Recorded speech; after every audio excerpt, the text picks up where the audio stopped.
옆사람과 같이 인사해 볼까요? 잘 오셨습니다. 환영합니다. 또 주님의 자리에 나오신 여러분 주님의 이름으로 환영하고요. 예, 우리 다 같이 하나님과 약속된 시간이 되었습니다. 우리 자리에서 일어나셔서 묵도하심으로 2부 예배를 하나님께 올려드리도록 하겠습니다.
오직 위로부터 난 지혜는 첫째 성결하고 다음에 화평하고 관용하고 양순하며 긍휼과 선한 열매가 가득하고 편견과 거짓이 없나니 화평하게 하는 자들은 화평으로 심어 의의 열매를 거두느니라.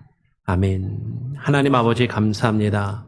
오늘 이 시간 우리가 주님 앞에 나와 주님을 예배하며 찬양하기를 원합니다. 하나님께서 우리에게 허락하신 이 교회 공동체를 하나님 우리가 귀하게 여기며 함께 모여 주님을 찬양하며 예배함이 얼마나 귀하고 소중한 것인지 깨달아 알게 하시고 우리 안에 거하시는 우리 안에 임재하신 하나님만 바라보며 예배케 하여 주시옵소서.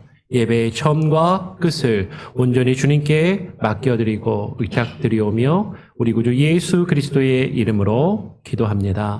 아멘. 우리 다 함께 찬송가 210장을 함께 찬양하겠습니다. 찬송가 210장입니다.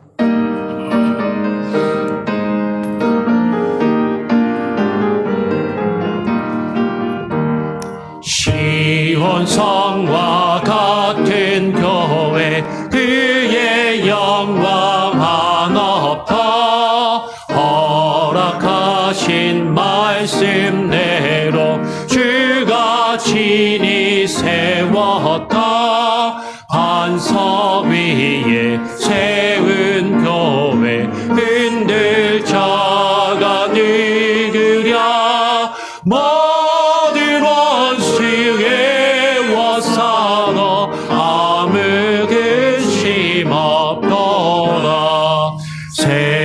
생명샘이 솟아나와 모든 성도 마시니 언제든지 흘러넘쳐 부족함이 없도다 이런 물이 흘러가니 목마를 자 늙으려 주의 은혜 풍족하여 넘치고도 넘친다 주의 은혜 내가 받아 지옥 백성 되는 때 세상 사람 이방에도 주를 찬송하리라 세상 없는 모든 영광 아침 안개 같으나 주의 처녀 아들 복을 영원 무궁하도다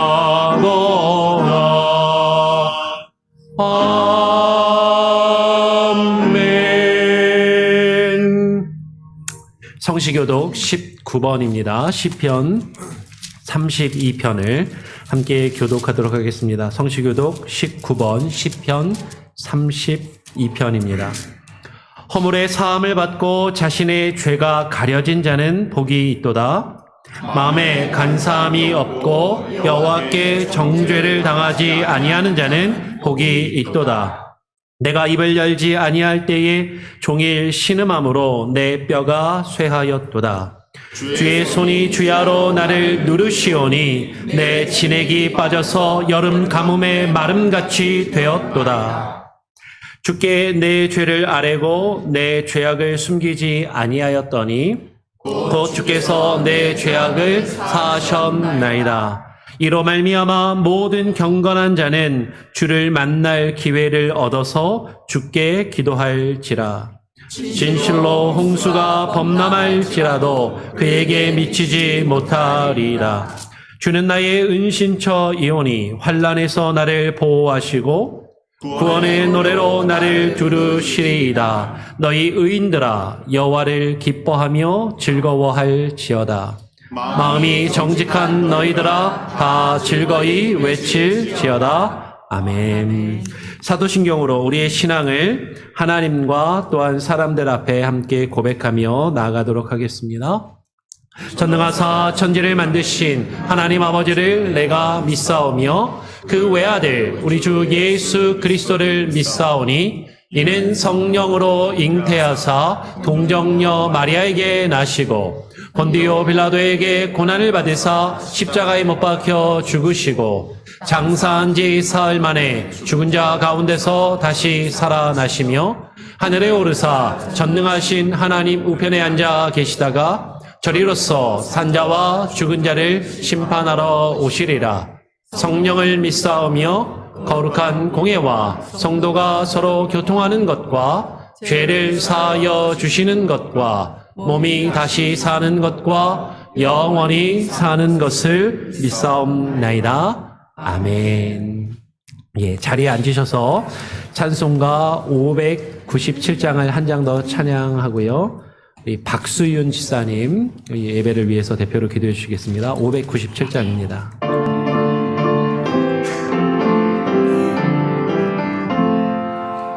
이전에 주님을 내가 몰라 영광의 주님을 비방했다. 지극한 그 은혜 내게 넘쳐 날 불러주시니 고마워하라.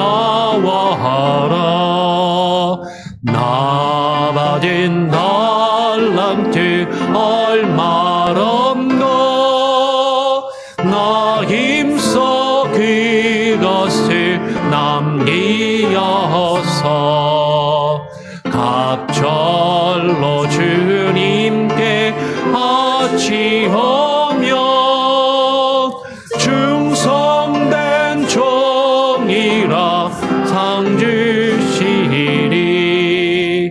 전하고 무능한 나에게도 귀중한 직분을 맡기셨다.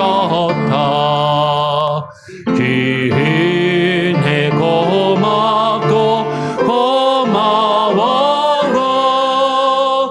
이 생명 바쳐서 충성하리.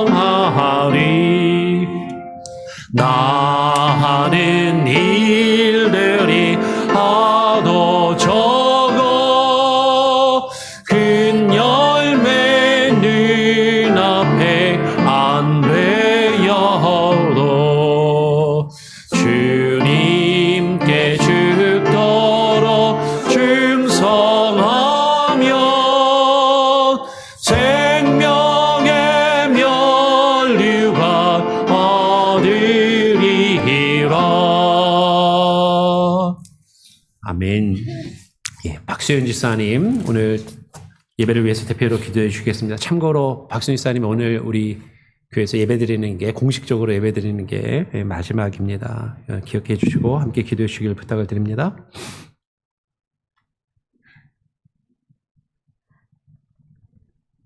살아계신 하나님 아버지,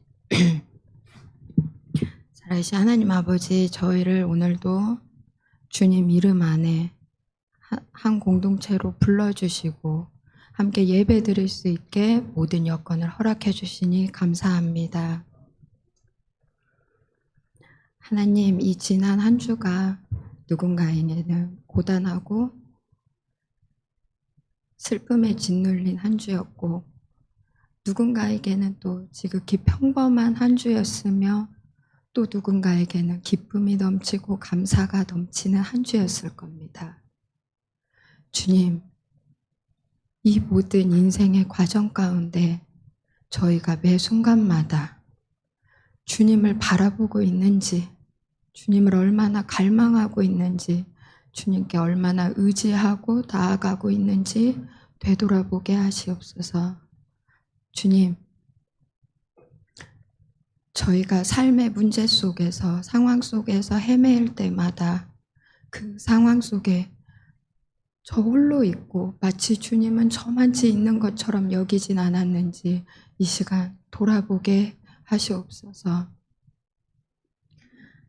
저희가 이 고된 삶을 살아가는 모든 순간순간에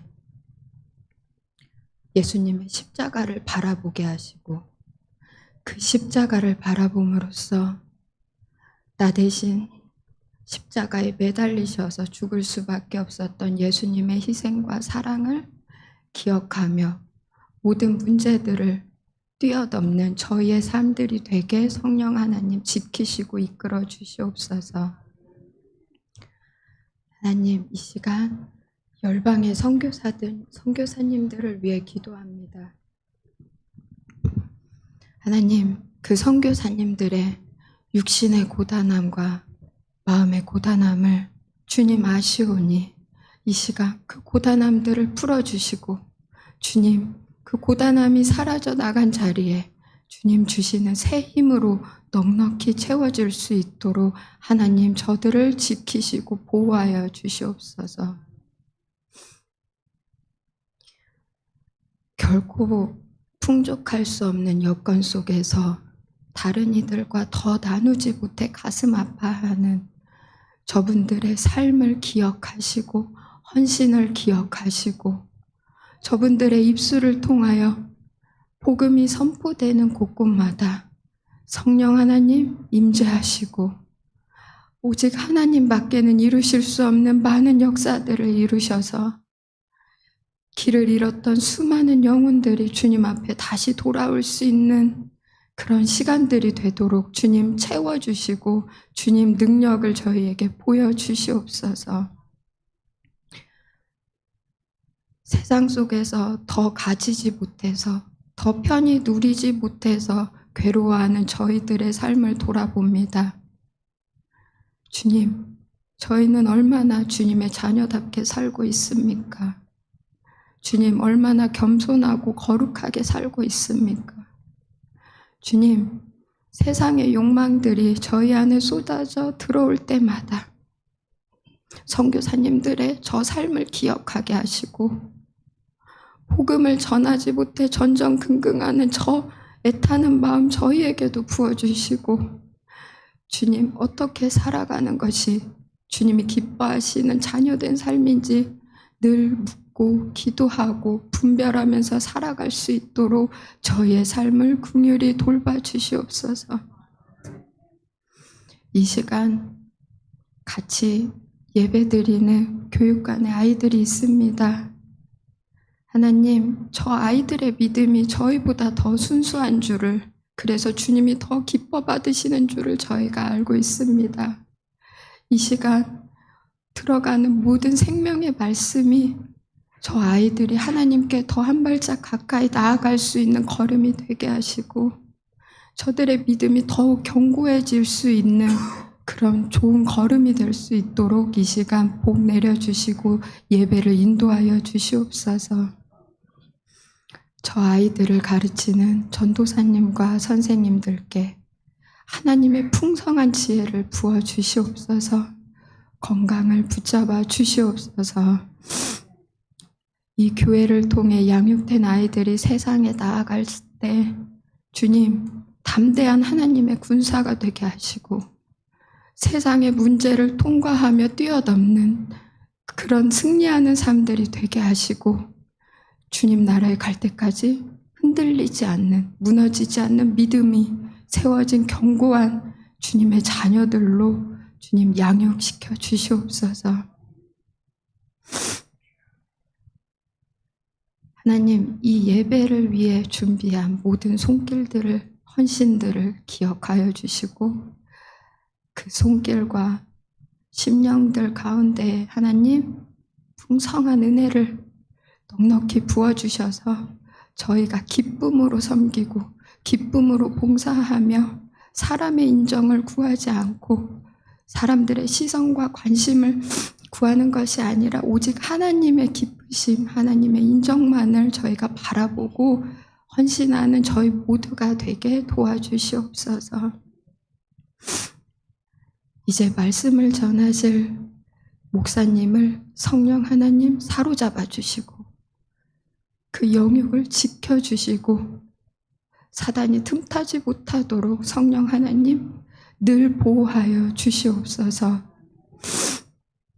하나님, 오늘 저희가 드리는 이 예배가 주님 나라에 가기 전에 드리는 마지막 예배인 것처럼 간절하게 전심으로 드릴 수 있도록 저희의 심령을 붙잡아 주시고 다른 생각이 들어오지 못하도록 성령 하나님 저희를 온전히 이 예배가 끝날 때까지 붙들어 주시옵소서. 이곳에서 드리는 저희의 모든 예배와 찬양 가운데 하나님 좌정하셔서 홀로 모든 영광 받으시옵소서. 모든 것을 감사드리며 우리 구주 예수님의 이름으로 기도드립니다. 나를 사랑하는 주, 나의 곁에 계신 주, 이 작은 나의 믿음 들어주소서.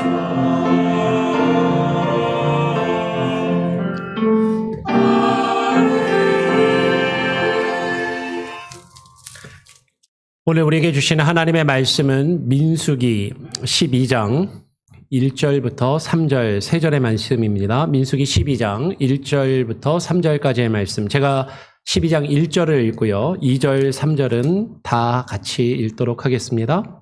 모세가 구스 여자를 취하였더니 그 구스 여자를 취하였으므로 미리암과 아론이 모세를 비방하니라. 그들이 이르되 여호와께서 모세와만 말씀하셨느냐? 우리와도 말씀하지 아니하셨느냐? 하매 여호와께서 이 말을 들으셨더라. 3절도 같이 읽습니다. 이 사람 모세는 온유함이 지면의 모든 사람보다 더하더라. 아멘. 우리 찬양 대 찬양으로 하나님께 영광 올려드리도록 하겠습니다.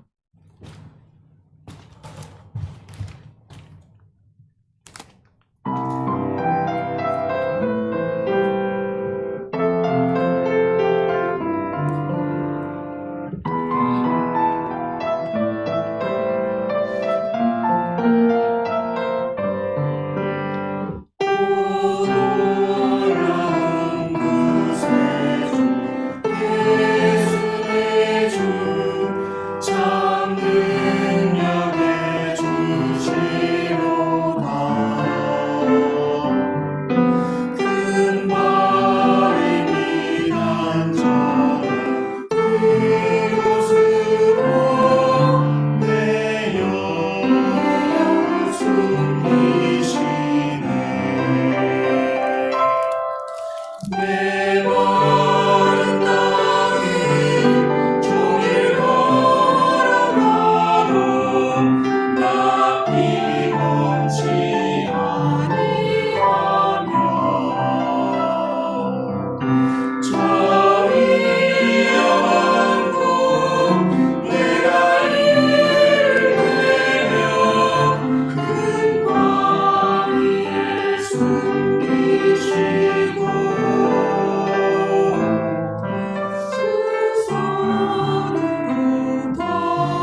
아멘. 예, 하나님께 영광의 박수를 올려드립니다. 예.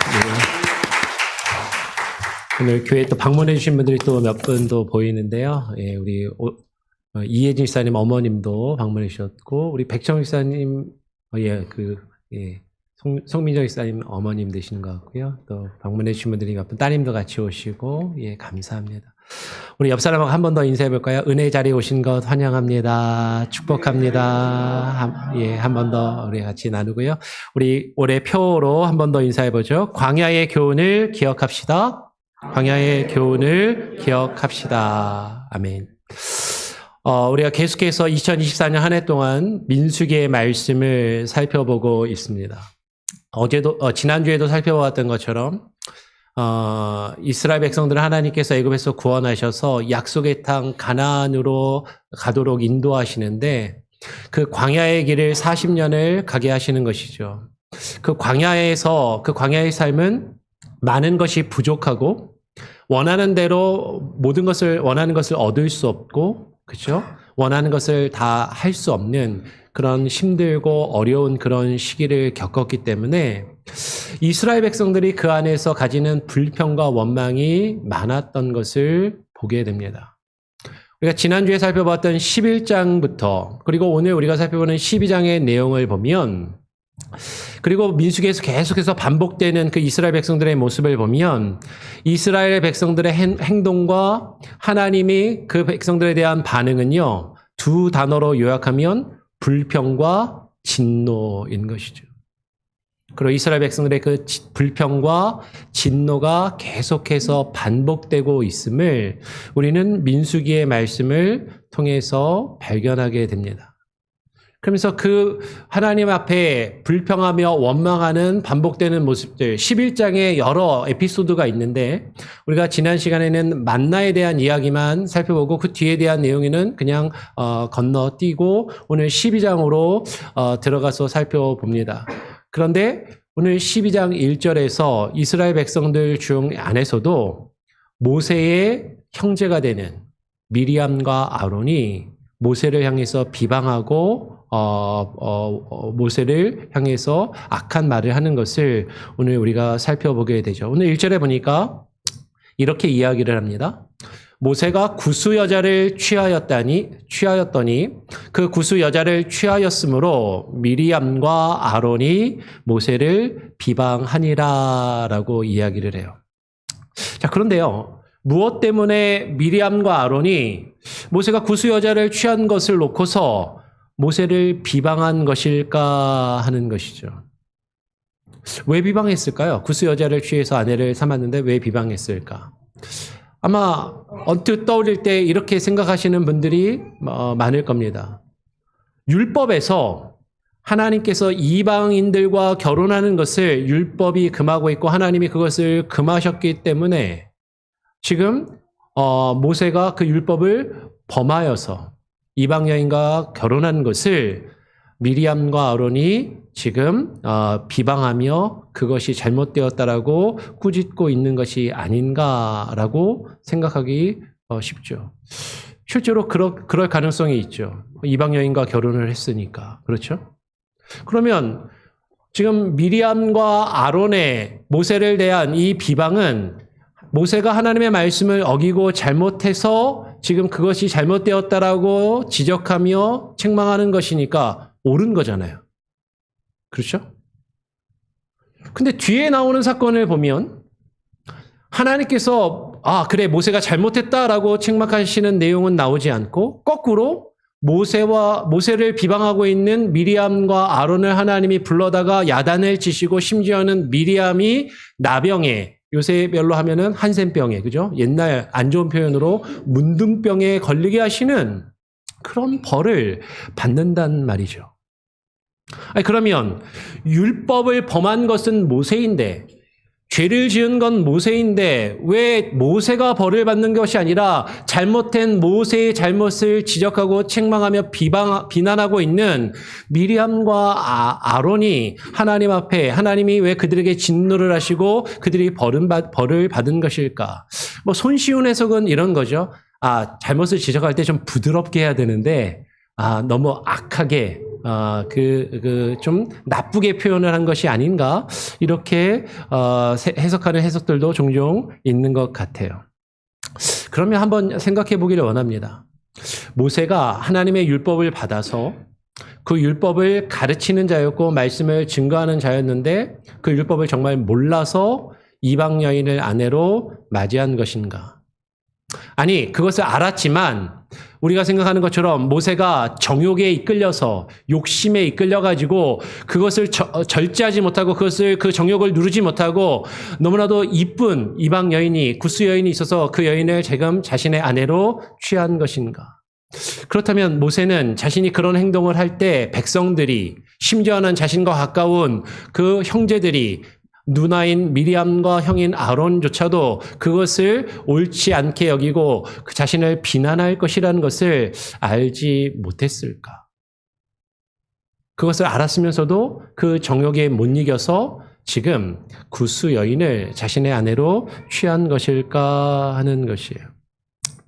여러분, 우리는 성경을 읽을 때 우리가 성경에서 명확하게 이야기하지 않는 부분들을 발견하게 되면 그 부분을 이해하기 위해서는 우리의 상상력과 합리적인 유추를 통해서 이것이 실제로 무엇을 의미하는지를 생각해보고 고민하는 그런 연습이 필요하고 그것은 실제로 우리에게 많은 성경을 해석할 때 유익을 가져다 줍니다. 근데 이렇게 이야기를 하니까 어떤 분들이 조금 헷갈려 하시더라고요. 제가 이제 설교를 하면서 늘 강조하는 게 성경에 있는 대로 성경이 말하지 않는 것은 우리가 말할 수 없고 성경이 말하는 것만을 들어야 되고 성경에 없는 것을 이야기하는 것은 잘못된 것이다 라고 몇몇 이렇게 얘기를 드리니까 근데 목사님 그렇게 얘기해 놓고서 왜 성경이 없는 얘기를 유추해서 성경이 없는 얘기를 이렇게 유추해서 말씀하십니까? 또 이렇게 말씀하시는 분들이 있어요. 근데 잘 알아야 되는 건요. 성경을 읽다 보면 성경에서 기록되지 않은 것인데 우리가 잘못 알고 있는 전통적인 구전이나 어떤 전통적으로 우리가 다른 사람한테서 들어서 알고 있는 것으로 잘못 알고 있는 경우들이 있는 거죠. 예전에 이제 성탄절 설교를 하면서 이야기를 했던 건데 그걸 놓고 누가 이제 얘기를 하시더라고요. 제가 이제 동방박사가 몇 명이죠? 예수님을 찾아온 동방박사가 3명? 성경에는 안 나와요. 3명이라고 안 나와요. 뭐만 나와요? 동방박사가 가져온 선물이 3가지인 거죠. 그러니까 선물을 3가지 가져가 왔으니까 동방박사가 3명이다라고 유추하는 것은 동방박사들이라고 했으니까 2명이 선물을 3가지를 가지고 왔을 수도 있고 3명이 3가지를 가지고 왔을 수도 있어요. 3명이 아니라는 건 아니에요. 3명일 수도 있어요. 근데 4명이 선물을 3가지를 가지고 왔을 수도 있고 10명, 20명이 선물을 가지고 올 수도 있죠. 실제로 멀리 그 바벨론 지역에서 동방박사가 왔다면 2-3사람이 아니라 수십 명의 사람이 무리를 지어서 왔을 가능성도 있기 때문에 사실은 단 3사람이라고 유추를 하는 것은 성경에서 3사람이라고 명확하게 이야기하지 않는 것을 3사람이라고 구습적으로 알고 있는 건 잘못되었다라고 이제 말씀드린 적이 있거든요. 그러니까 목사님은 성경에 있는 건 그렇게 없는 건 이야기하지 말라고 하면서 성경에 없는 이야기를 또 얘기하십니까? 라고 얘기하시는 경우가 간혹가다 있는데 성경에 없는 내용이지만 우리가 성경의 말씀을 통해서 말씀의 근거에서 합리적으로 유추를 하고 합리적으로 그것들을 생각해보고 그것에서 상상력을 동원해서 이 말씀이 지금 본래적으로 무엇을 말하고자 하는지를 생각하는 연습과 훈련이 필요하고 그것을 통해서 우리가 성경을 읽을 때 성경의 말씀을 좀 더 풍성하게 사실은 읽을 수 있다라는 것이죠. 자, 한번 생각을 해보죠. 그러니까 지금 성경에서 명확하게 이야기하지는 않지만 그냥 한번 유추를 해보는 거예요. 그럴 수도 있고 아닐 수도 있지만 제가 한번 유추하는 것이 맞는지 한번 여러분들 같이 한번 따라서 생각을 한번 해보시길 바랍니다. 지금 이스라엘 백성들이 애굽에서 나와서 광야에 들어왔어요. 그렇죠? 광야에 들어와서 광야 길을 가고 있는 중인데 모세는 그렇다면 어디서 구스 여자를 만나서 이 이방 여인인 구스 여인을 자신의 아내로 취하였을까요? 애굽에서 나와서 출애굽하고 홍해를 건너서 이미 광야에 들어와서 광야를 한참 가고 있는 이 모세가 구스 여인을 아내로 삼기 위해서 다시 애굽으로 돌아가 가지고 여러분 구스 여인이라는 것은요. 저쪽 아프리카 대륙에 사는 피부가 까만 여인이란 말이에요. 구스라는 여기는 니그로 우먼이라는 말이에요. 그죠? 예, 흑인이야. 흑인 여성이야. 그러면 지금 모세가 이 구스 여인을 지금 애굽에 돌아가서 이 여인을 데려다가 아내로 삼았을까 하는 것이에요. 그럴 가능성은 거의 없어 보입니다. 그렇죠? 이미 출애굽해서 광야의 길을 한참 가고 있고 광야에 있는 중이니까. 그렇다면 아마도 분명히 이 구스 여인은요, 이 구스 여자는 지난 시간에 우리가 함께 살펴보았던 것처럼 출애굽할 때 그 이스라엘 족속들 가운데는 야곱의 12아들들의 자손인 그 순수한 혈통의 유대인들만 있었던 것이 아니라 성경의 표현대로 하면 중다한 잡족, 여러 종족의 무리들이 함께 섞여서 출애굽을 하였고 그 여러 무리 중에 이 구스 여인도 있었을 가능성이 커 보인다라는 거죠. 맞나요? 예. 지금 모세가 하나님을 알지 못하는 이방의 여인을 이방 땅에 가서 그 여인을 아내로 취하여서 애굽까지 돌아가서 취하여 온 것이 아니라 지금 이스라엘 백성들이 출애굽하였을 때 그 이스라엘 백성 가운데 함께 섞여 살던 그 중다한 잡족 가운데 한 부리였던 구스 여인을 아내로 삼고 있는 것이라면, 여러분 이 중다한 잡족은요, 여러분 이스라엘 족속과 함께 출애굽하였을 때 성경의 내용을 우리가 쭉 읽게 되면 어떻게 돼요? 홍해를 건너서 광야에 들어와서 시내산에서 모세가 하나님께 말씀을 받고 계명을 받고 시내산에서 하나님과 무엇을 체결해요? 언약을 체결합니다. 그리고 언약 공동체를 세우게 되는 것이죠. 시내산에서 모세가 하나님의 말씀을 받은 다음에 이스라엘 백성들이 하나님과 언약을 채울 때 어떻게 언약을 채우냐면 그 여호와가 우리의 하나님이 되시고 우리는 그의 백성이 되겠습니다라고 언약을 맺는 것이죠. 이 언약을 조금 더 우리가 이해하기 쉽게 해석을 하면 여호와가 우리를 창조하시고 다스리시고 주관하시는 우리의 왕이 되심을 우리가 인정하고 우리는 그분의 다스리심과 통치하심을 받는 그분의 주권을 인정하는 주의 백성이 되겠습니다라고 하나님과 언약을 맺는 거예요. 그래서 하나님께서 이스라엘이라는 족속을 한 나라를 세우시는데 이 언약을 맺을 때 야곱의 12아들들인 유대인들만 있었던 것이 아니라 우리가 지난주에 살펴보았던 것처럼 그 출애굽할 때 그 60만의 그 무리들 가운데 중다한 잡족이 수많은 종족들이 함께 섞여 있었고 그 수많은 사람들이 시내산에서 이 유대인들과 함께 더불어 하나님과 언약을 맺죠. 그래서 하나님과 언약을 맺어서 우리가 주의 백성이 되어서 당신이 우리의 왕이 되시고 우리의 주인이 되심을 고백하며 하나님이 우리를 다스리시고 통치하시는 하나님의 나라를 세우겠습니다. 하나님의 백성이 되겠습니다라고 언약을 맺었단 말이에요. 그래서 이 시내산 언약 이후에 이스라엘 백성들이 출애굽할 때 이스라엘에 함께 섞여 살던 중다한 잡족은 더 이상 잡족이 아니라 이스라엘 공동체에 편입이 되게 됩니다. 그러면서 이스라엘 12공동체 12지파에 나눠서 들어가게 되고 실제로 유다 지파에 수많은 이방인들이 들어갔다라는 흔적이 여러 곳에서 성경에서 발견이 된다라는 것이죠. 대표적인 인물이 갈렙과도 같은 인물. 이방인이 하나님과 언약을 맺고 그 언약 공동체에 들어와서 하나님 나라의 백성으로 편입이 되었다라는 거예요. 여러분 하나님의 나라는 출애굽하여서 하나님께서 이스라엘 백성들과 그 시내산에서 언약을 맺고 세운 하나님의 나라는 이스라엘이라는 나라는 순수한 유대인의 혈통으로만 이루어진 ethnical nation이 아니라는 거예요. 하나님과 언약을 맺은 언약 공동체로서 세워진 나라가 이스라엘이라는 거죠. 구약이 증거하고 있는 이스라엘이라는 나라의 아이덴티티 자체가 민족 공동체가 원래 아니라 언약 공동체라는 개념이다라는 것이죠. 그렇다면 여러분 지금 모세가 구스 여자를 취한 것을 미리암과 아론이 비방한 것은요.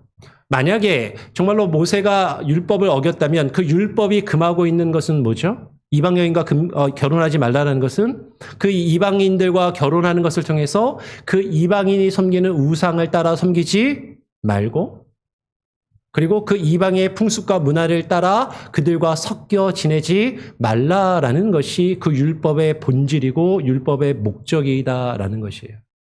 근데 지금 이 이방 여인은 거꾸로 이방인에게서 어디로 들어온 이스라엘 백성으로 편입되어서 하나님과 언약을 맺은 언약 공동체에 들어온 여인이라면, 여러분 지금 미리암과 아론이 모세를 향해서 비방하고 있는 것은 그들의 편견 때문일 가능성이 크다라는 것이죠.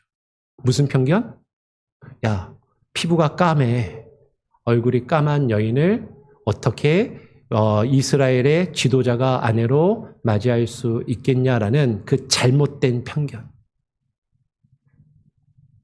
여러분, 한국 분들이 미국 사회를 살면서 설문조사를 하면 그런 얘기들 한다고 그러죠. 자기 자녀들이 국제결혼을 하는데 배우자를 데리고 오는데 백인을 데리고 오면 that's okay. 괜찮대요. 근데 혹시라도 흑인을 데리고 오면 그건 안 된다고, 이런 사람들이 많다라는 거잖아요. 그 편견, 그 잘못된 시선. 구스 여인이 이스라엘 공동체, 언약 공동체의 하나님의 백성이 되기 위하여서 하나님과 언약을 맺고 그 안에 들어왔다면, 그러면 그는 이방 여인이 아니라 이제는 이스라엘의 한 공동체의 한 여인일 뿐인 것이죠. 단지 피부 색깔만 다를 뿐이에요. 그런데 지금 미리암과 아론은 자신들이 알고 있는 표면적인 율법, 이방 여인과 결혼하면 안 되지. 모세, 당신이 하나님께 말씀을 받아서 당신이 그걸 우리에게 전하고 가르쳤잖아. 근데 네가 그 말씀을 너가 어겨? 그러면서 지금 모세를 비난하고 있는 것처럼 보인다라는 것이죠. 근데 그렇다면 이 미리암과 아론의 비난은요, 하나님께서 모세를 통하여 이스라엘 백성들을 애굽에서 구원하여 내셔서 그들을 구원하시고 이스라엘이라는 나라를 세우셔서 그 약속의 땅 가나안 땅에 들어가서 이스라엘이라는 국가를 세우시고자 하는 하나님의 본래적인 의도와 목적은 잊어버리고 그 언약 공동체를 세우는 것이 하나님의 뜻이고 그것을 이루는 것이 이스라엘 백성들의 사명이라는 그 언약 공동체의 의식은 없이 그것은 결여되고 표면적인 겉으로 드러나는 율법주의와 형식주의에 사로잡혀서 율법이 금하고 있는 이방 여인과 결혼한 모세를 지금 비난하고 있는 것처럼 보인다라는 것이죠. 어쩌면 모세는요, 자신의 정욕에 이끌려서 구스 여인을 아내로 취한 것이 아니라 그 언약 공동체에 들어온 피부 색깔이 다른 여인을 자신의 아내로 맞이하면서 그 공동체의 외연을 확장하고 다른 사람들을 포용하는 모습을 보여주고자 했던 것은 아닐까. 성경에 명확하게 써있지 않지만 한번 이렇게 상상을 해보는 거죠. 그렇다면 지금 미리암과 모세의 지금 이 비판은 지금 사실은 하나님의 말씀과 그 뜻의 본래 목적과 의도와는 상관없이 겉으로 드러나는 표층적인 것을 잘못 이해하고 자신의 기준과 생각으로 그것을 판단하며 정죄하고 있는 모습을 보이고 있다라는 것이에요. 그러면서 이들은 이렇게 이야기를 하는 겁니다. 오늘 2절 말씀에 그들이 이르되 뭐라고 이야기해요? 여호와께서 모세와만 말씀하셨느냐? 우리와도 말씀하시지 아니하셨느냐라고 그렇게 이야기를 하는 것이죠. 여러분, 실제로 성경을 보면 아론은 제사장이었습니다. 하나님께서 아론에게도 말씀하셨어요. 출애굽기 15장 20절을 보면 홍해를 건넌 이후에 미리암이 모든 여인들 앞에 서서 소고를 잡고 춤을 출 때 그 미리암을 뭐라고 표현하냐면 선지자 미리암이라고 그래요. 선지자라는 것은 미리암이 하나님의 말씀을 받아서 말씀을 전하는 여인이었다라는 거죠. 그러니까 아론도 미리암도 실제로 하나님의 말씀을 직접 받아서 그 말씀을 전하는 그런 일들을 했던 사람이라는 거예요. 그러니까 자신들도 하나님의 음성을 듣는 자라는 것이죠. 그런데 지금 이 두 남매는 자신의 동생인 모세를 향해서 반기를 들고 있다라는 것이죠. 어쩌면 이들의 마음 가운데는 모세는 우리보다 나이도 어리고 그렇잖아요.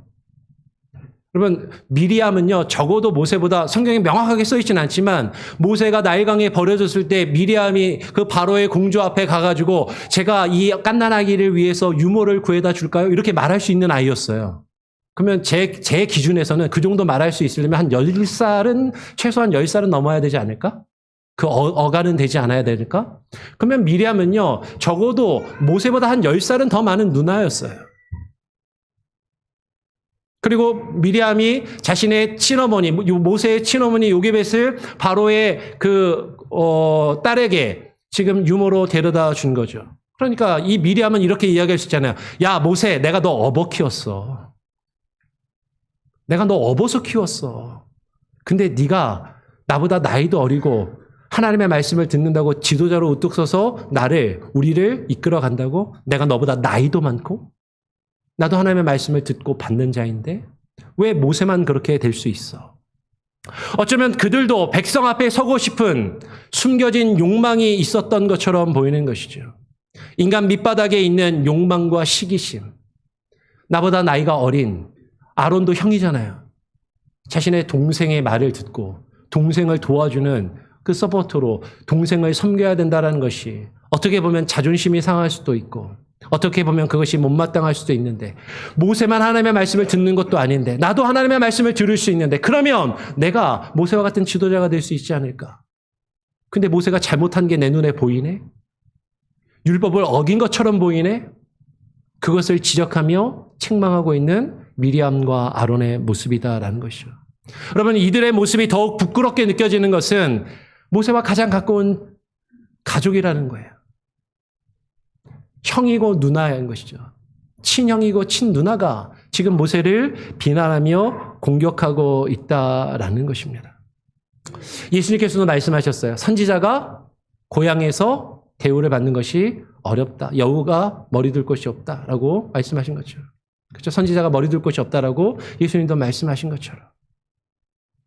그러면 지금 자신의 가족에게 가장 가까운 사람에게 그 리더십을 인정받기 어렵고 그렇지 못하다라는 거죠. 저도 목사가 되다 보니까 실제로 그게 제일 어려운 것 같아요. 가족에게 제 아내나 제 자녀들이나 부모 형제에게 인정받는 게 제일 어려운 것 같습니다.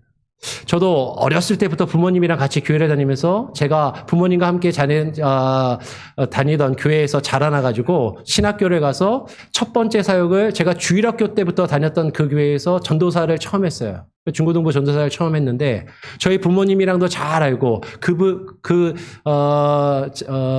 자녀들하고도 잘 아는 장로님 가정에 있는데 장로님이 이제 제가 전도사인데 전도사 대우를 잘 안 하는 거죠.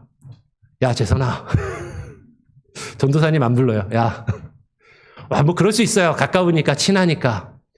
근데 교회 일을 하는데 어떤 행사를 하고 계획을 하고 진행을 하는데 뭔가를 이제 계획을 해서 건의를 하고 뭔가를 이룰 때 야, 그거 되겠어? 하지 마. 이럴 때 너무나도 힘들고 어려움을 경험했던 그런 일들이 있는 것이죠. 권위를 인정하지 않고 리더십을 인정하지 않는 가까이 잘 아는 사이에서 지금 그런 일이 지금 벌어지고 있더라라는 것이죠. 여러분, 제사장 아론과 선지자 미리암, 그들도 어떻게 보면 백성을 이끄는 지도자의 자리에 있던 사람들인데 자신들의 사명이 하나님께서 백성의 지도자로 세우신 그 모세를 도와서 그 모세와 협력해서 그 일을 해야 하는 그 자신들의 사명과 자신들의 그 직분과 그 역할보다도 모세만 할 수 있어? 나라고 못할 거 있어? 아니, 내 동생인데 내가 제 코 찌찌를 때 어떤 실수를 하고 잘못했는지 내가 다 아는데 내가 왜 제 말을 들어야 되지? 그런 마음을 지금 가지고 있는 것처럼 보인다라는 것이죠. 오늘 2절 말씀을 보면 그들이 여호와께서 우리와도 말씀하시지 않느냐? 우리가 모세랑 다를 게 뭐가 있냐? 라고 그렇게 이야기할 때 여호와께서 이 말을 들으셨더라라고 이야기를 합니다. 그러면 여호와께서 이 말을 들으셨다라는 것, 성경을 읽어보면 하나님께서 이스라엘 백성들이 불평하며 원망할 때 그 말을 들으신다라는 내용이 여러 번 나와요. 우리가 지난 시간에 11장을 살펴보면서 살펴보지 않았던 내용인데 거꾸로 돌아가서 한번 보죠. 11장 1절 2절을 보니까 이렇게 이야기합니다. 여호와께서 들으시기에 백성이 악한 말로 원망하며 여호와께서 들으시고 진노하사 여호와의 불을 그들 중에 붙여서 진영 끝을 사르게 하셨다라고 이야기를 해요. 여호와께서 들어보시니까 백성들이 어떻게 하고 있어요? 악한 말로 원망하고 있다라는 거죠. 백성이 원망하는 그 말을 여호와께서 들으신다라는 거예요. 여러분, 이건 단순히 소리를 듣는다라는 것이 아니라 하나님은 그들의 마음의 중심을 살펴보신다라는 것이죠. 여러분, 하나님께서는요, 우리가 무슨 이야기를 할 때, 우리가 불평하며 원망할 때 우리의 마음의 중심을 보신다라는 것이에요. 내가 누군가를 비난하며 누군가의 잘못을 지적할 때 내가 어떤 마음을 가지고 그 말을 하고 있는지 하나님은 우리의 생각을, 우리의 중심을 깊이 보시면서 아신다라는 것이에요. 정말로 모세를 안타까워하면서 모세가 잘 되기를 바라서 그런 실수하면 안 되지, 우리 잘해보자라고 모세를 위해서 하는 말인지, 아니면 지금 시기와 불평과 원망에 사로잡혀서 하고 있는 말인지 하나님은 그것을 보시고 아신단 말이죠. 근데 하나님 보시니까 악한 말로 백성들이 원망하고 있다라는 것이에요. 민수기 11장에서 백성이 악한 말로 원망을 하니까 하나님께서 어떻게 하세요? 불을 내리셔서 그 진영의 끝을 사르게 하십니다. 하나님이 경고의 메시지를 주시는 거죠. 이스라엘 백성들 그 진영의 중앙에 불을 내리셔서 그들을 싹 멸하시지는 않고 끄트머리에 그 진영의 끝자락에 불을 붙여서 일부를 태우시고 백성들에게 경고를 주시는 거예요. 그때 백성들이 두려워서 모세에게 부르짖고 하나님께 회개하는 모습을 보이니까 모세가 여호와께 기도하니 불이 꺼졌더라라고 이야기를 합니다. 그러면 하나님이 경고를 하셨으니까 그 다음부터는 그런 잘못을 하면 돼요, 안 돼요? 안 되잖아요. 그죠? 근데 1절, 2절 이렇게 하고 바로 3절에 넘어가서 우리가 지난주에 살펴보았던 먹을 것이 만나밖에 없구나. 고기를 먹고 싶은데 우리가 애굽에서 먹던 그 맛있는 음식과 향신료를 먹지 못한다고 불평하는 모습이 바로 이어지더라는 거죠. 하나님 앞에 원망하여서, 악한 말로 원망하여서 하나님이 경고를 주시고 하나님이 따끔하게 야단을 치셔서 그것을 알 법도 한데 똑같은 죄를 짓더라라는 것이죠. 그리고 11장에서 하나님께서 그 백성들이 원하시니까 그들이 원하신 대로 고기를 주시고 그들이 그 메추라기 고기를 잡아다가 막 입에서 놓고 먹는데 성경의 표현대로 하면 그 고기가 이 사이에 아직 있을 때에 하나님이 그들을 치셔서 벌하셨다라고 말씀하는 거죠. 또 하나님이 불평하는 그들을 징계하고 벌하십니다. 그 사건이 있은 다음에 바로 오늘 12장으로 와서 심지어 모세의 형제인 미리암과 아론이 또 모세를 향해서 원망하며 비난하는 그 이야기를 하고 있더라라는 것이죠. 똑같은 죄를 계속해서 반복하고 있다라는 것이에요. 등산을 가면 등반가들이 큰 산을 이제 등반하다 보면 종종 경험하는 일이 있다고 합니다. 나침반을 잃어버리거나 방향을 잃게 되면 산 속에서 특히 밤이 되면 앞을 보지 못하고 어두우면 똑같은 자리를 계속 맴돈대요. 광야 같은 데 가면, 특히 산속 깊은 곳에 가면 몇 시간을 길을 찾아서 헤매다가 갔는데 딱 와보니까 몇 시간 전에 있던 자리인 것 같아. 근데 그것이 계속 반복하면서 크게 원을 그리면서 그 자리를 맴돌더라라는 거죠. 이게 등반 용어로 링더링이라고 그렇게 이야기를 하더라고요. 그러니까 링을 그리면서 원더링 한다는 거거든요. 그러니까 지금 우리 방향을 놓치고 잘못된 길로 나갈 때 계속해서 잘못된 그것을 반복하면서 그 원을 그리면서 맴돌더라라는 것이죠. 하나님께서 이스라엘 백성을 구원하신 그 목적과 이유, 아까 말씀드렸어요. 하나님께서 이스라엘 백성과 중단 잡족을 이스라엘 백성 그 애굽에서 구원하여 내셔서 그들과 언약을 맺으시고 그들을 백성 삼으시며 그들을 통하여 하나님의 나라, 하나님의 백성을 삼으시려고 하는 그 하나님의 언약 공동체를 세우시고자 하는 그 본래적인 의도와 목적은 잊어버리고 그저 외형적이고 겉으로 드러나는 것만을 바라보며 거기에 사로잡혀서 내 앞에 있는 것들을 판단하면서 나아갈 때 계속 똑같은 자리를 맴돌며 잘못을 범하고 있는 그 모습이 이스라엘 백성들 가운데 있더라라는 것이죠. 그러니까 오늘 4절에 여호와께서 갑자기 모세와 아론과 미리암에게 말씀하시면서 너희 세 사람은 회막으로 나오라라고 그들을 부르십니다. 그들을 부르셔서 그들에게 책망하시며 야단치시는데 뭐라고 책망하세요? 오늘 8절부터 보면 이렇게 이야기하는 것이죠. 8절, 9절, 10절에 보면 그와는 하나님께서 모세와는 내가 대면하여 명백히 말하고 은밀한 말로 하지 아니하며 모세는 또 여호와의 형상을 보았거늘. 모세가 하나님의 뜻을 누구보다도 잘 알고 있다라는 거예요. 하나님께서 그에게 하나님의 뜻을 명백하게 말씀하여 주셔서 그가 알고 있다라는 거예요. 근데 너희가 어찌하여 내 종 모세를 비방하기를 두려워하지 아니하느냐라고 지금 미리암과 아론을 책망하시는 거죠. 여호와께서 그들을 향하여 진노하시고 떠나심에 구름이 장막 위에서 떠나가고, 여러분 이건 상당히 상징적인 겁니다.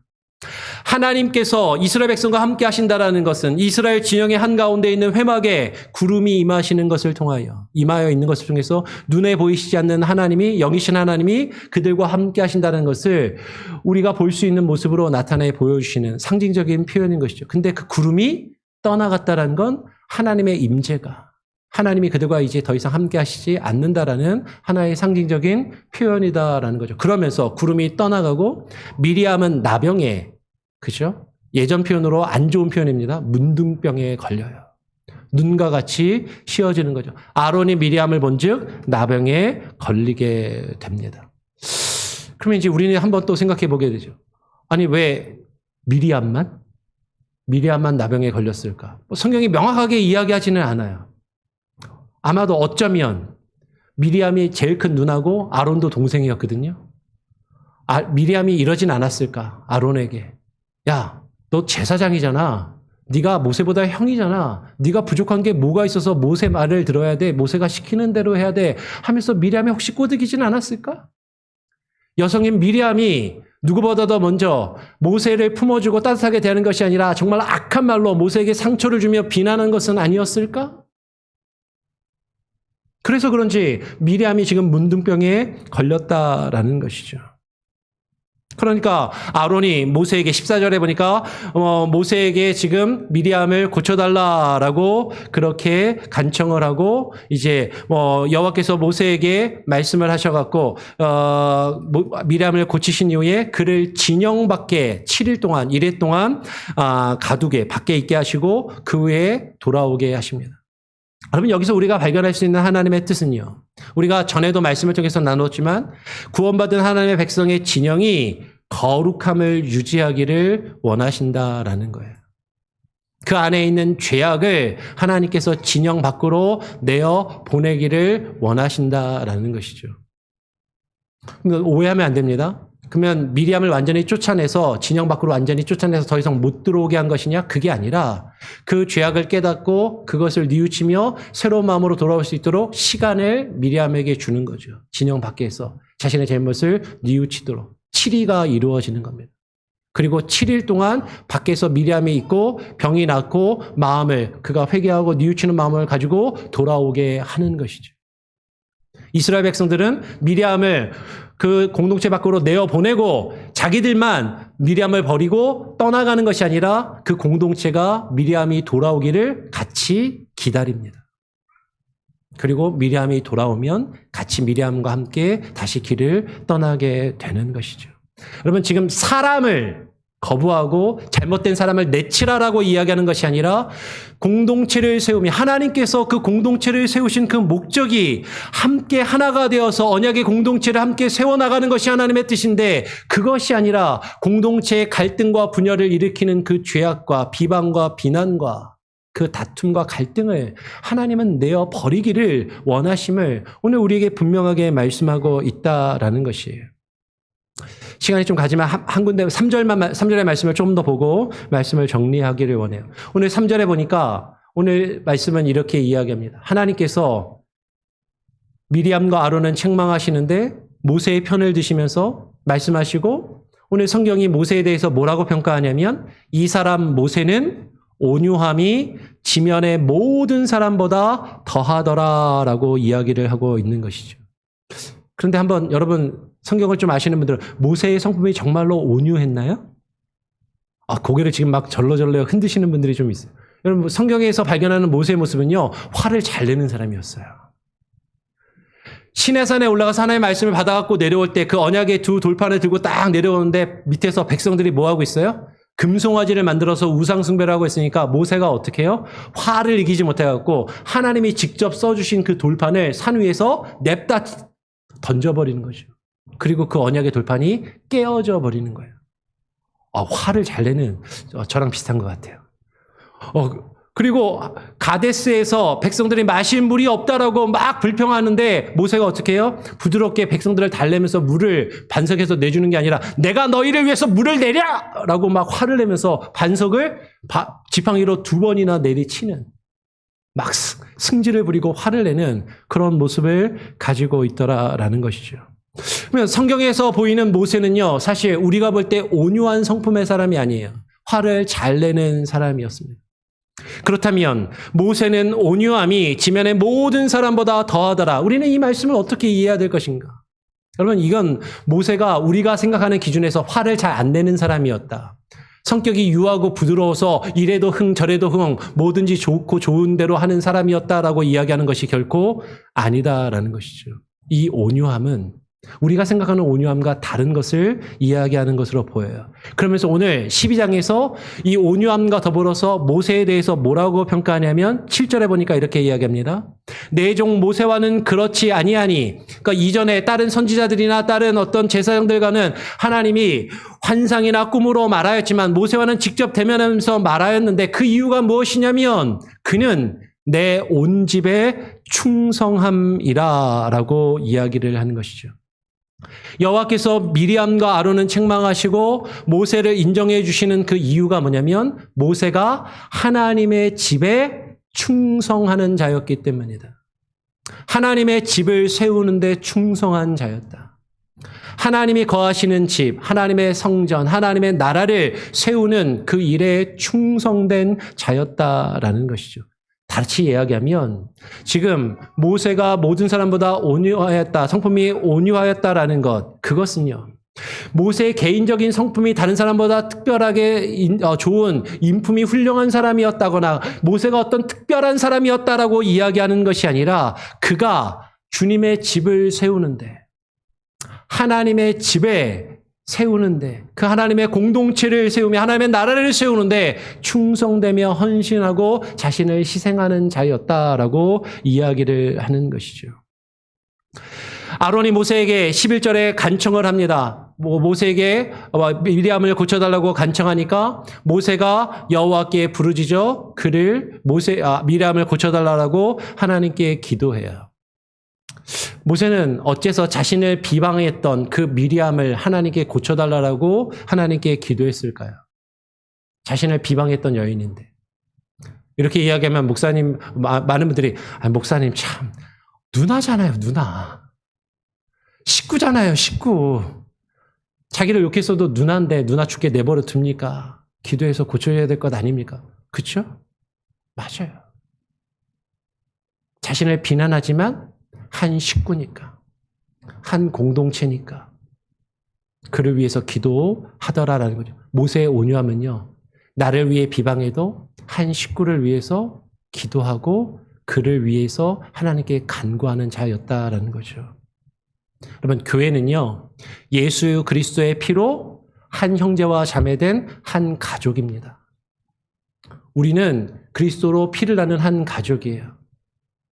우리의 출신 배경이 다르고 성장한 환경이 다르고 경제적인 수준이 다르고 배움의 수준이 다른다 할지라도 우리는 예수 그리스도 안에서 한 가족이 된 하나의 공동체라는 것이죠. 모세는요, 그걸 알았던 거예요. 그리고 그것을 세우기 위해서 때로는 화도 내고 실수도 하지만 그 공동체를 세우기 위해서 자신을 희생하며 헌신하기를 누구보다도 앞장섰던 사람이기에, 그 공동체를 하나님의 뜻대로 세우기 위해서 하나님이 세우신 리더십이기에 그가 잘나고 똑똑해서가 아니라 그를 하나님께서 통하여 하나님의 공동체가, 하나님의 나라가 세워지기를 원하셔서 하나님은 모세를 인정하시고 그를 비방하는 자를 잘못되었다라고 말씀하고 계신다라는 것이죠. 여러분, 오늘 설교를 잘못 들으면 이렇게 들으시면 안 됩니다. 목사는 잘못해서 목사님 욕하면 안 돼요. 이런 얘기하고자 하는 게 아니에요. 목사는 특별한 사람이니까 목사 욕하면 하나님께 저주를 받는다라고 지금 그렇게 이야기하고자 하는 것이 아니다라는 것이에요. 하나님이 우리 교회를 세우신, 교회 공동체를 세우신 그 이유와 목적이 무엇이냐라는 것이죠.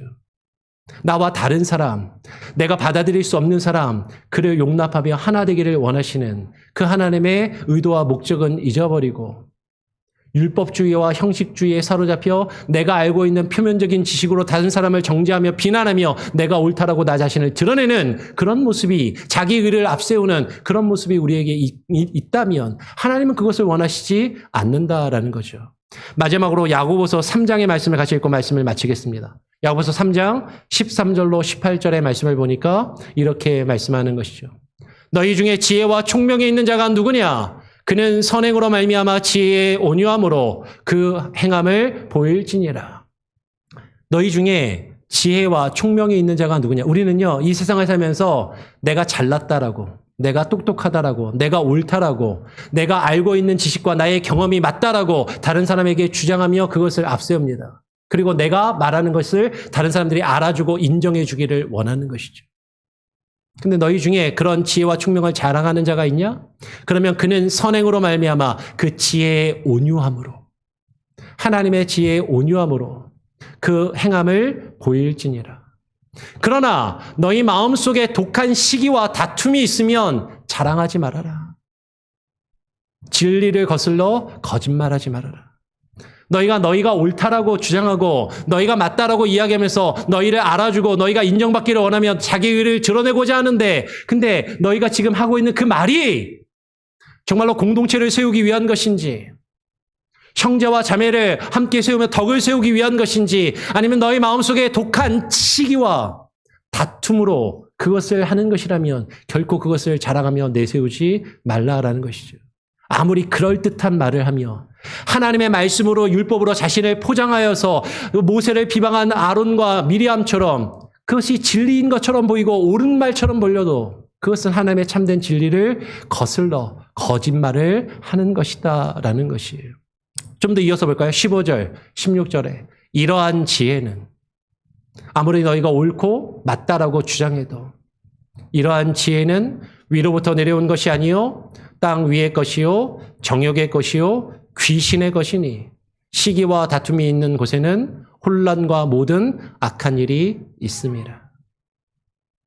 내가 맞다라고, 내 지식과 경험이 옳다라고, 자신이 알고 있는 것이 맞다라고 그것을 주장하며 자신의 알량한 지식으로, 얄팍한 성경의 지식으로 다른 사람을 비난하고 정죄한다면, 근데 그것 때문에 시기와 다툼이 일어난다면, 교회가 세워지고 공동체가 하나가 되고 함께 하나님 안에서 덕이 세워지는 것이 아니라 내가 말하고 있는 그 말로, 내가 판단하고 있는 그 판단과 비난으로 갈등과 다툼이 우리 공동체 안에서 벌어지고 있다면 그것은 하나님이 원하시는 참된 모습이 아니다라는 것이죠. 조금 더 이어서 읽어볼까요? 17절, 18절 같이 한번 읽어보겠습니다. 시작. 오직 위로부터 난 지혜는 첫째 성결하고 다음에 화평하고 관용하고 양순하며 긍휼과 선한 열매가 가득하고 편견과 거짓이 없나니 화평하게 하는 자들은 화평으로 심어 의의 열매를 거두느니라. 오직 위로부터 난 지혜. 하나님께서 우리에게 주시는 참된 지혜는요, 우리가 성결하고 우리 자신을 깨끗하게 하고 다른 사람과 화평하며 다른 사람의 허물과 잘못을 관용하고 양순하며 긍휼과 겸손한 선한 열매로 가득하여서 나와 피부 색깔이 다르다고, 나와 삶의 모습과 스타일이 다르다고, 나와 말과 행동하는 것이 다르다고 그를 차별하며 편견하며 그를 거짓되이 대하는 것이 아니라 화평하는 자들이니, 화평을 하는 자들은 화평으로 심어 의의 열매를 거두느니라라고 말씀하는 것이죠. 오늘 아론과 미리암과 아론이 모세를 비방한 이 사건을 통해서 우리는 어쩌면 우리가 알고 있는 성경의 지식, 종교적인 어떤 율법적인 것들로 다른 사람들을 판단하며 비난하며 정죄하면서 내 자신이 맞다라고 주장하고 있지는 아니한가? 정말로 하나님이 우리에게 바라시는 것은 그런 것이 아니라 우리가 하나님의 언약 공동체로 하나 되고 함께 하나님의 나라를 세워가는 것임을 깨달아 알며 다른 사람과 화평하고 그 하나님의 언약 공동체를 세워나갈 수 있는 저와 여러분이 우리 교회가 될 수 있기를 간절히 소원하고 축원합니다. 아멘. 기도하겠습니다. 하나님 아버지 감사합니다. 오늘 이 시간 우리가 또 주의 말씀을 듣고 하나님 우리가 깨달음을 얻게 하여 주시고 하나님께서 우리에게 바라시는 참된 그 의미가 하나님께서 우리를 구원하신 그 의도와 목적이 무엇인지를 잃어버리지 아니하며 우리의 신앙이 하나님의 광야의 길을 가며 방향을 잃고 하나님 제자리에서 맴돌며 똑같은 죄와 허물을 반복하는 그 죄악을 내어 버리게 하여 주시고 오직 하나님의 뜻을 깨달아 주의 말씀에 순종하여 나아가는 귀한 은혜가 있게 하여 주시옵소서. 감사와 찬양과 영광을 주님께 온전히 올려드리오며 우리 구주 예수 그리스도의 이름으로 기도합니다. 아멘. 찬송가 50장을 부르면서 여러분 드린 예물을 하나님께 봉헌하도록 하겠습니다. 찬송가 50장입니다.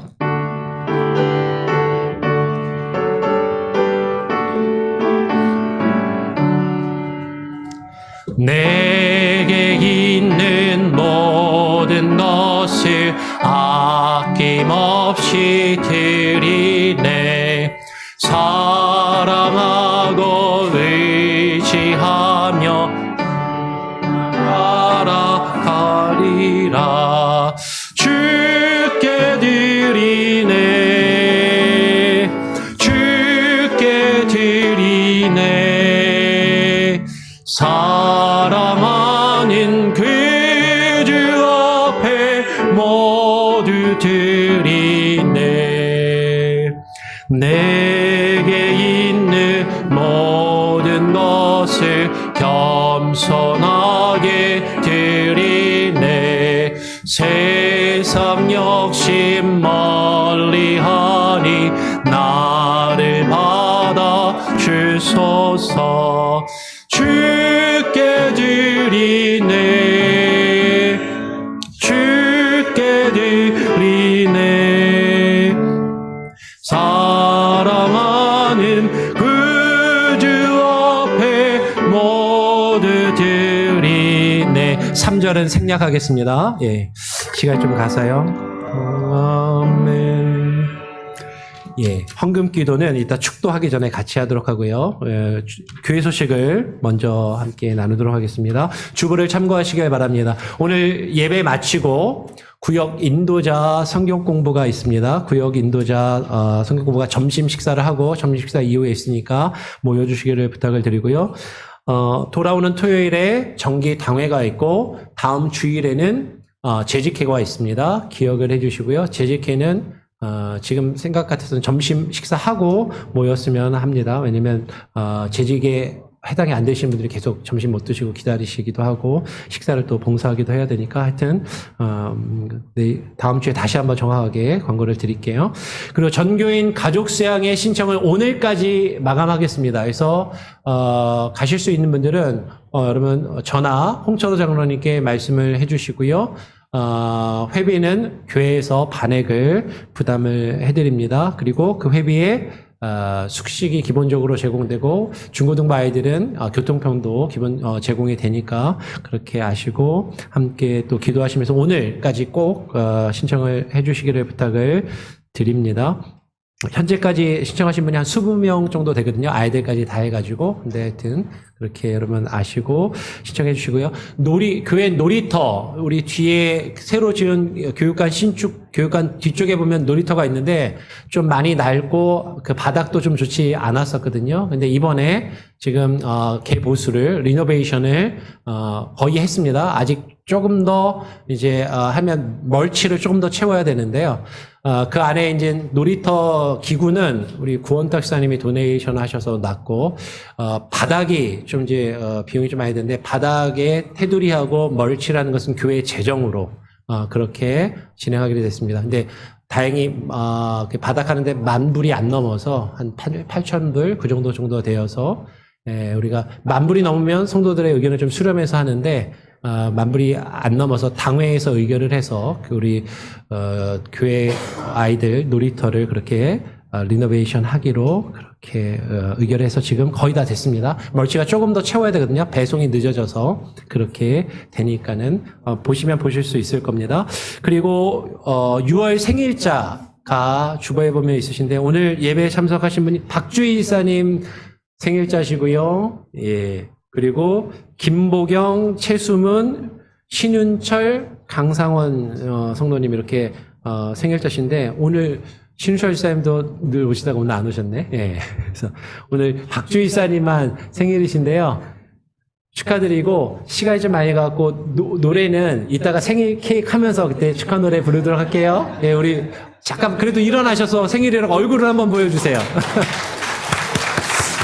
이렇게 하고 오늘 설교가 약간 늦어졌는데 또 중요한 광고가 하나 더 있습니다. 성도 소식 중에 보면 우리 조영현 지사님하고 박수윤 지사님 가족이 오늘이 마지막입니다. 우리 방송실에서 봉사하고 있는데 조영현 지사님 잠깐 앞으로 좀 나와 주실래요? 우리 박수윤 지사님도 앞으로 나와서 좀 성도님들한테 같이 한번 얼굴 보여주시고 지난주에 또 우리 한 분을 보내고 또 우리 오늘 이어서 또 한 가정을 우리가 또 이제 교회를 떠나보내게 되는데요.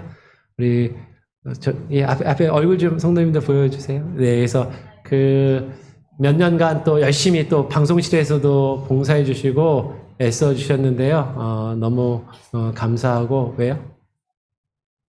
카메라를 카메라를 상관없습니다. 제가 용영제가 와가지고 어쩔 수 없네요. 그래서 지난주에 배웠던 찬양 있죠? 너 어디 가든지 한번 불러보고요. 축복성 원래 준비했는데 생일 축하 좀 건너가고 계속 넘겨주세요. 너 어디 가든지 한번 우리 두 사람을 향해서 축복해주고 우리 교회를 떠나가는데 같이 한번 축복하며 한번 보내기를 원합니다. 너 어디 가든지 순종하라.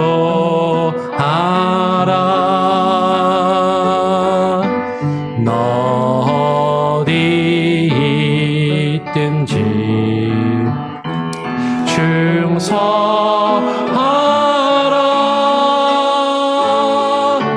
주 너의 하나님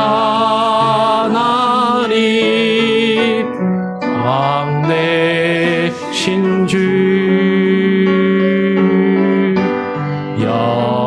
영원히 주님만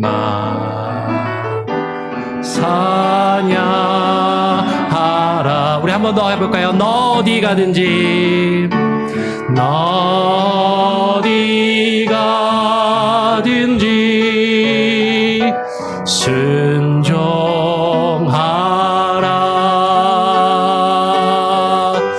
너 어디 있든지 충성하라.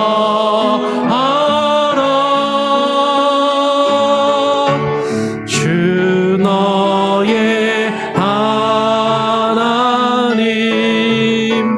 왕 되신 주 영원히 주님만 찬양하라.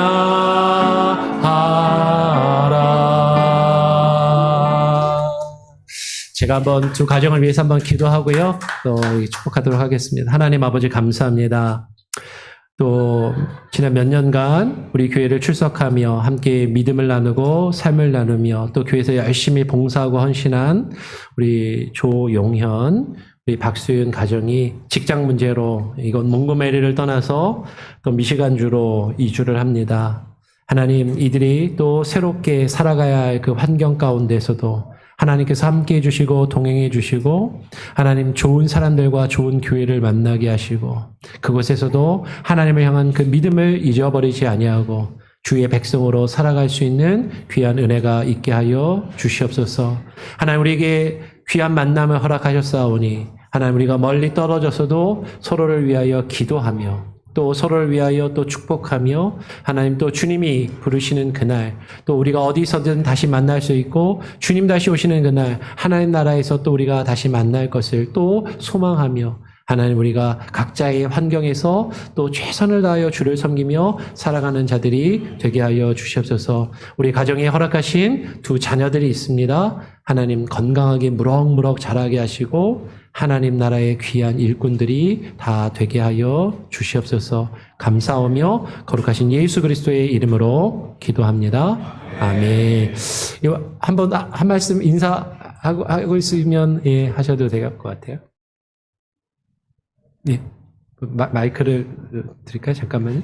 마이크가 필요할까? 예, 잠깐만요.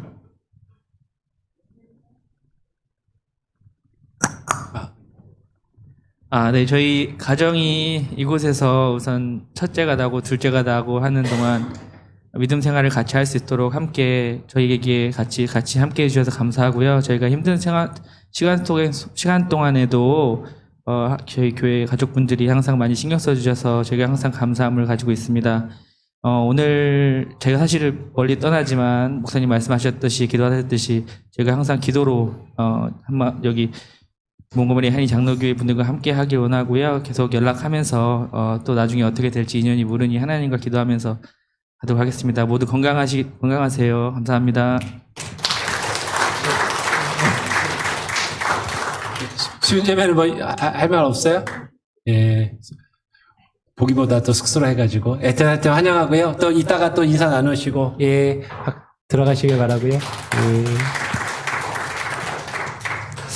네 그렇게 하도록 하겠습니다. 혹시 다른 광고 내용이나 함께 나눌까요? 없으시면은 다 같이 자리에서 일어나셔서요. 마지막 찬양을 한 번 더 부르고 제가 축도함으로 오늘 예배를 마치도록 하겠습니다.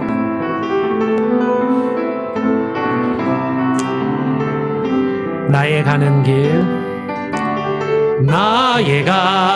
길 주님 인도하시네. 그는 보이지 않아도 날 위해 일하시네.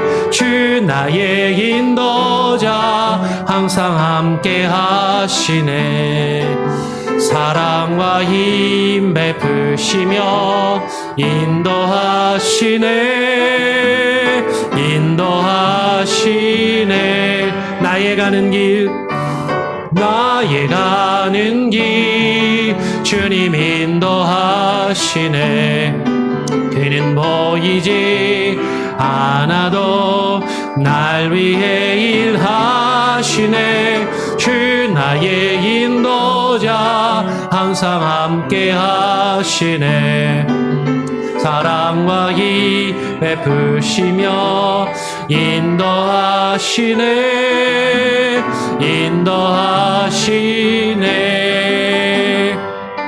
광야에 길을 만드시고 날 인도해.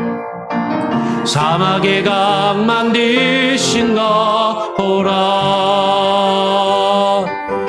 하늘과 땅 면에도 주의 말씀 영원히 내 삶 속에 새 일을 행하리. 나의 가는 길 주님 인도하시네. 그는 보이지 않아도 날 위해 일하시네. 주 나의 인도자 항상 함께 하시네. 사랑과 힘 베푸시며 인도하시네.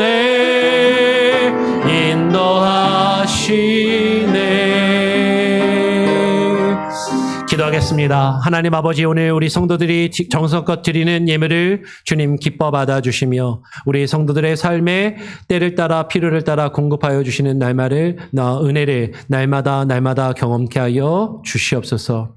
이제는 주님 앞에 나와 주님을 찾고 예배하며 주의 말씀을 듣고 하나님의 뜻을 분별하여 우리가 나의 지식과 나의 경험으로 다른 사람을 판단하며 비방하며 정죄하는 것이 아니라 하나님께서 우리를 구원하신 그 구원의 이유와 목적과 그 뜻을 깨달아 분별하여 하나님의 공동체로 우리가 함께 세워져 가며 우리가 서로에게 덕을 끼치기에 힘쓰기를 소원하며 결심하는 오늘 주님 앞에 나와 예배하는 모든 예배자들과 우리 교회 오늘 예배 방문한 방문자들 저들의 가정과 자녀들 위해 또 이 시간에 온라인으로 함께 예배드리는 모든 성도들의 삶과 가정 위에 이제로부터 우리 구주 예수 그리스도의 무한하신 은혜와 아버지 하나님의 크신 사랑과 성령의 역사 교통하심이 이제로부터 영원토록 함께 계실지어다. 아멘.